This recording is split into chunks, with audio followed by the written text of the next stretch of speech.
I'm trying to remember if we need to say any other rules other than that these are duos that we want for this year, for this upcoming NBA season. So this is not a trade value rankings. This is not a future power rankings. This is who has the two best guys, and the second two best guys and the third two best guys. So the clarifications that I will make, because we're going two conferences, which we didn't do in the past. We did all 30 teams and put them all together. And for the two parts you're getting, we're going to do an Eastern Conference duo draft and then a Western Conference duo draft. You can take multiple duos from teams. You can also take like 3 different duos from, like, you take as many duos from the same team as you want. The game ends when every team has been selected. Yes. So that's where I'm most curious where this goes, because for the research I did for this, I'm curious which team is the last team to go to. I have an idea in the East and an idea in the West. The West is actually very fascinating because, especially with Fred VanVleet going to Houston, because like there would be some 2-mans on other teams that I would go like 4 and 6 deep, but I also like Fred VanVleet's good. So I want to be respectful of that. But I think that'll be, for those who were not here, we're not patrons the last time we did a 2-man draft. That's the concept, that you try to draft as many 2-man duos as possible for the upcoming season. And this is all, but that's the last thing. It's not projecting. So Dame and it's as things are. Caleb Martin is not available, but Dame and Scoot are. So, which actually, so this is, I don't know, this is a caveat. I don't know if this is I don't know what this is. I think there may not even be a difference. Here's what my issue is. Fred VanVleet, on the appropriate situation for him. Actually, you know what? Jordan Poole, this is probably a better example for, because we're doing the East today. I think Jordan Poole is going to average, at the very least, is going to average 25 points a game. Maybe more. He could lead league in scoring for all we know, because he's going to take 1 billion shots in Washington. On a different team, he's going to have a very different role. Now, are we drafting for their role on the team that they're on, or are we drafting for their appropriate role? And really, there should not be a difference. We're drafting how good the player is. Okay, so I've answered my question. You would start your team with this 2-man duo, which is why, if you're going, so for example, we'll use the Knicks for example, right? So this actually is fascinating because I think we know that like Brunson, Randall, Quickly, those are going to be the first, like a version of those two will be. I would probably go Randall and Brunson as my first 2. But then if you go Quickly and someone else, you're starting your team with this. So is RJ the guy you go with, more of a primary ball handler? Do you want to go Josh Hart because he's more of a complementary piece, but then like your team's centered around Quickly and Josh Hart? So even though someone like Hart or Mitch are more impactful, you have to be selective with the type of guys that you take with your 2-man duo. So this isn't like I already have my core in place and now I'm taking 2 people. No, this is okay. I'm starting my team with these 2 guys, which makes the draft kind of fun. And as always, as last year, if one of the 2, the fun part of it is if there are like 2 guys who are both really, really good, and then there's another team that has one guy that's like a super duper duper star, and then a second guy who's like less good than either of the 2 guys on the other pair, that creates, fun discussions as to where you're going next. Okay, who goes first? This is where we go back to the trusty deck of cards. Playing cards. Okay. Yeah, and we do high card draw. So, John, your card, as I do a quick shuffle real quick. By the way, I actually found, and this might just be like bravo Adam Silver, although maybe the league isn't as interesting as a result. League's really balanced. I didn't find a lot of... It's the most balanced it's ever been. Especially now with Kyrie in Dallas. There's no like Kyrie and Tim Hardaway, Luka and Tim Hardaway Jr., that we had to do last season. As the Nathan Knight signing becomes official. Bingo. Yes. So hold on. Do we need to break for an emergency live stream?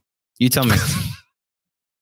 I would fight you if that was the case. John, your card is a two of clubs. You know what? I feel bad. You just got a new house. No. An 8 of spades. All right. That's my card, the 8 of spades? Yes. And then my card is a queen of clubs anyway. So, queen and queens. There you go. Look at so you're going to be able to steal Bojan Bogdanovic and Alec Burks, which is very unfortunate. Sorry, John. Those dems be the breaks. Okay. And we're going to do a pick'em style. So it's not snake. It's just going to be back and forth. Mm. And you're right off the bat. It's fun. I was counting on you to get the first pick, so that way I can react to it. Not only is the first, to me, in the East, rather, to me, not only is the first pick not obvious, to me, there are arguments for, I'll say 4 different ways you could go. We're thinking here. the same 4. We're thinking the exact same 4. And it's why this is, so I'm going to start here because I know my pick. And this is what 2023 has been for me, where I've gotten to explore different parts of myself personally. Like I've seen a lot of growth, see just like preparing for this next stage of my life, right? I've done a lot of learning, a lot of listening, and had to make sure that I'm not ignorant in areas that I used to be. And it's why the respect I've gained for the Miami Heat requires me with the first pick in this duo draft to go Jimmy and Bam. They were one of my 4. I think they were at the bottom, but wow. Playoff success just matters to me. Being able to affect the game on both ends of the floor matter to me. Being able to go to a different gear in games that matter to me. And not for nothing, I saw them defeat my basketball team to end their season in a series that I thought my basketball team was going to win. So out of respect to the reigning Eastern Conference champions, I will go Jimmy Butler and Bam Adebayo. All right. So I think you really took the assignment, the parameters of the assignment to heart, because it is, what 2 guys do I want if I'm building my team around this year? It is not an on-paper team. It is a team that is intending to win the championship, which means they must play in the playoffs and ostensibly succeed in the playoffs. Yep. There are better 2-man duos. I had to go the letter of the law with myself. I think there are certainly, if this were like, we are equally considering regular season stats and playoff success and career accomplishments. And no, this is like, we're trying to win the chip this year. We're starting our team. Who are you starting the team with? That for that reason, I think it makes it tough to argue. Because John, there are 2 duos I would put ahead of them. Just like who's better that you're probably choosing between. Well, at least 2 that to the point I'm about to make. There are at least 2 that I would put as better than them on this list that lost to the Miami Heat in the playoffs this past season. So I just gotta keep it a buck. So to me, I think Giannis is still closer to Jokic as the second best player in the sport. Jokic being number 1, Giannis being number 2. I think Giannis is closer to 1 than he is to 3. I think that matters. Mm-hmm. And I think he's going to have a great year. The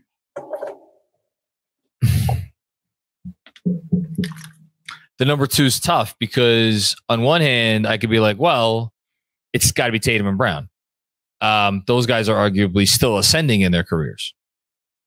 And yet, if the reason I'm not picking Giannis is because I'm worried about Giannis as number 2, then I'm essentially saying to myself, well, okay, so I'm taking Jaylen Brown over whichever one of Drew Holiday or Chris Middleton I'm going with here. I don't know how I feel about that after the playoffs we just saw Jaylen Brown have. He's had some good playoff moments. He had some good playoff moments this year. Yes. He has. You want to know, by the way, what Drew Holiday has shot from 3 in the playoffs as a Buck? Oh, no, it's bad, isn't it? It's how many total playoffs is? I think it's 3 total playoffs. 3 total playoffs, yeah. 30%. Jeez. From 3. Julius as a Buck. If you throw in his Pelicans numbers, it's a little bit better. And Chris Middleton played 20-something games last year. Look in the playoffs, but played 20-something games last year. Okay, I gotta stop Phil. And then there's the guy who just won MVP. Okay, I can't believe this. I'm gonna go with Giannis and Drew Holiday. I think if your goal is to win the championship, I think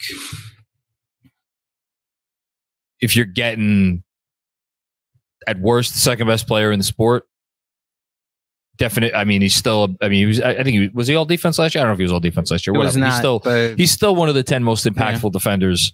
And you're getting Drew Holiday, even with his offensive game is maybe as he creeps up there in age, he's getting a little older. I just trust Drew Holiday a lot because I've seen him do it. And that's why I'll do the nod over Drew Holiday over Chris Middleton, albeit barely, because Middleton is an incredibly important offensive player for that team. He's not bad on defense either. But yeah, I'm going to go with Giannis and Drew it's close for me.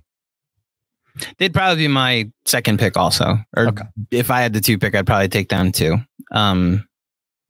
First round loss be damned. I'm just flat out not ignoring that Giannis missed like 2.75 of the games that were played. So yeah, it was like a weird injury. I don't think he's like breaking down. Best record in the NBA, and an arguable MVP case. While I didn't fully see the argument, I recognized that the argument existed. So speaking of MVPs, I want to take someone, but the problem is who I'd pair him with. Because I have a rule, like you want to talk about growth. There are also some principles that I also stand by. And it's James Harden is a loser principle. Now, I do recognize he's one of the all-time greats, top 40, top 50 player of all time. Has very nice of you. Great regular season moments to go to. But the reason why I'd put Brady or Aaron Rodgers or name a quarterback over Peyton Manning is because the playoffs matter to me. And so, unfortunately, Mr. Embiid, I will wait until your teammate is Jalen Brunson before I put you in this duo draft as probably my first pick at that point.